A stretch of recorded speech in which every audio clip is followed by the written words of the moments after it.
Magandang gabi po, Pilipinas. Magandang gabi po sa inyong lahat. Ako po si Rendon Labrador at kasama ko po ang Team Malakas, si Marky Tan, si Rosmar, at ang aming crew, Tito June, Master TV, Nathan, Simon Tenten, Haring Bangis at Anjo, para po magbigay sa inyong lahat ng isang public apology sa nangyari sa Coron issue. So ayun po, dito po kami lahat para po humingi ng dispensa sa nangyari.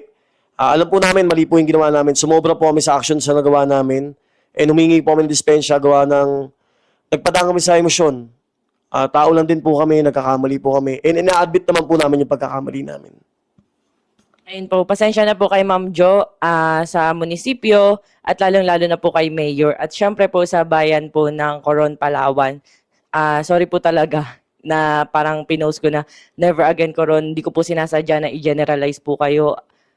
Nagpadala po ako sa bugso ng damdamin at yun po yung pinakamaling nagawa ko. And humihingi po ako ng tawad. Alam ko pong pagkakamali ko po yun. Sana po mapatawad niyo po ako.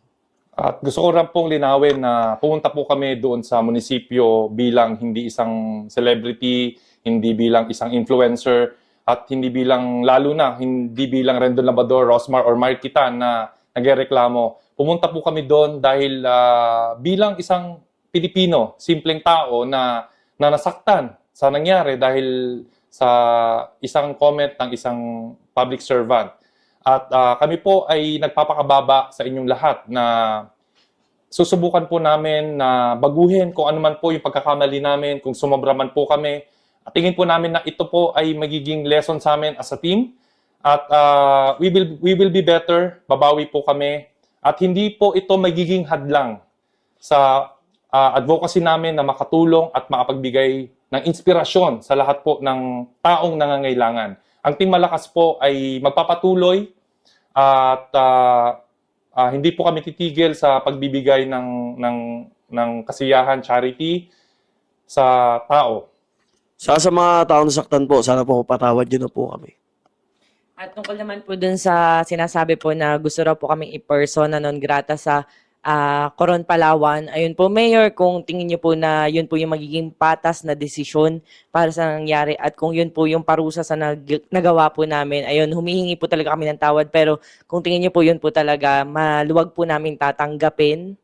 Ayun po, maluwag po namin tatanggapin yung parusa niyo po na yun.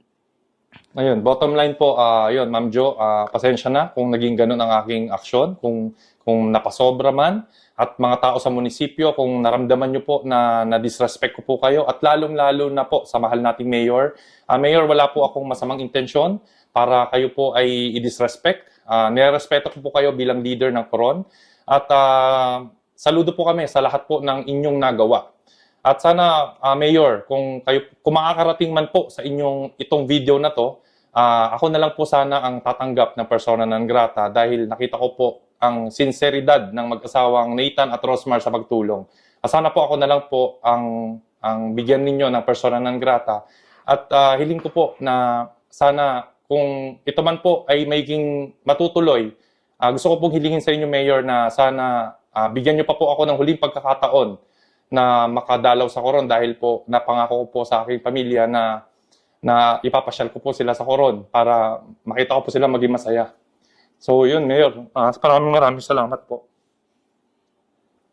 Pasensya na po talaga sa nagawa po namin. Humingi po kami ng tawad sa lahat po ng tao. Yun po, pasensya na po sa nagawa namin. Hayaan nyo po at babaunin po namin yun sa lahat po ng mapupuntahan namin. Lesson na po sa amin to at hindi na po mauulit. Babawi po kami. Maraming salamat po. Maraming salamat po.